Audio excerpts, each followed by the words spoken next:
বিসমিল্লাহির রহমানির রহিম। আসসালামু আলাইকুম। আসমা কিচেনে আরও একবার আপনাদের সবাইকে জানাই স্বাগত। আশা করি আপনারা সবাই খুব ভালো আছেন। আমি আজকে আপনাদের তৈরি করে দেখাবো সন্দেশ রেসিপি। আশা করি আমার রেসিপিটা আপনারা প্রথম থেকে শেষ পর্যন্ত দেখবেন। আমার এমন নতুন নতুন রেসিপি পেতে আমার চ্যানেলটিকে সাবস্ক্রাইব করে আমার পাশে থাকবেন এবং লাইক কমেন্ট শেয়ার করবেন। আর কথা বাড়াবো না, চলুন রেসিপিটি শুরু করা যাক। তার জন্য নিয়েছি সুজি। এবার সুজিটাকে আমি ভেজে নেব। তার জন্য একটা কড়াইতে দিয়ে দিলাম 2 টেবিল চামচ ঘি। অবশ্যই আপনারা ঘি দিয়ে ভাজার চেষ্টা করবেন, এতে করে ফ্লেভারটাও ভালো আসবে, খেতেও ভালো লাগবে।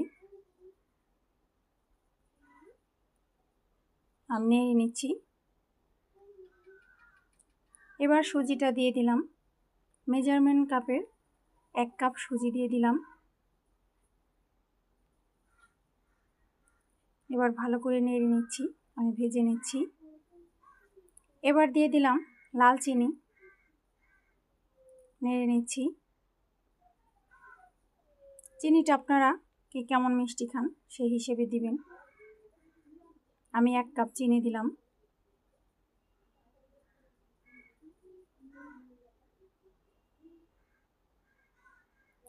এবার দিয়ে দিব গুঁড়া দুধ। গুঁড়া দুধটা দিলে টেস্ট খুব ভালো আসে, খেতে খুবই ভালো লাগে। আমি ভেজে নিচ্ছি। এবার আমি দিয়ে দিলাম লিকুইড দুধ। আমি হাফ কেজি দুধ দিয়েছি। ভালো করে নেড়ে নিচ্ছি। এবার অনবরত নেড়ে নিতে হবে, তাছাড়া নিচে লেগে যেতে পারে।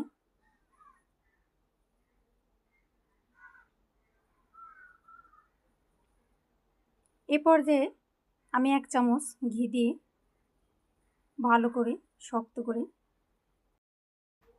মিশ্রণটা তৈরি করছি।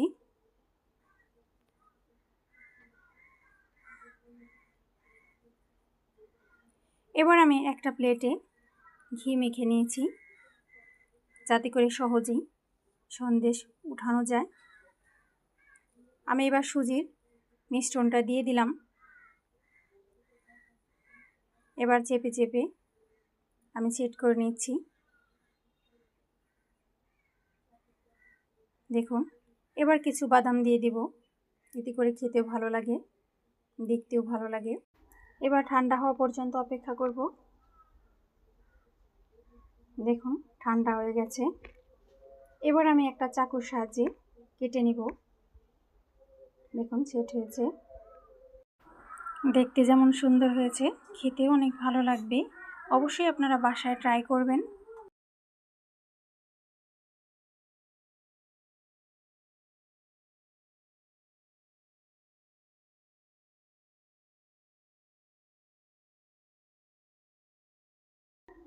আমি পিস পিস করে কেটে নিচ্ছি।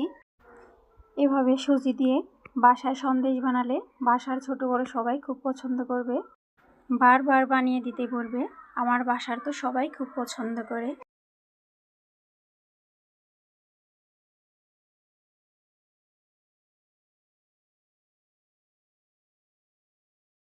দেখুন, মাশাআল্লাহ কতটা সুন্দর হয়েছে, খেতে খুব ভালো লাগবে। এভাবে আপনারা বাসায় বানাবেন, আর খেতে কেমন হয়েছে আমাকে কমেন্ট করে জানাবেন।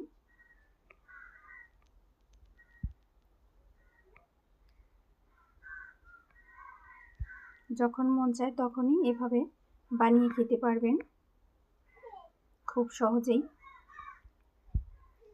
যদি আমার ভিডিওটি আপনাদের ভালো লেগে থাকে, আমার চ্যানেলটিকে সাবস্ক্রাইব করে আমার পাশে থাকবেন এবং লাইক কমেন্ট শেয়ার করবেন।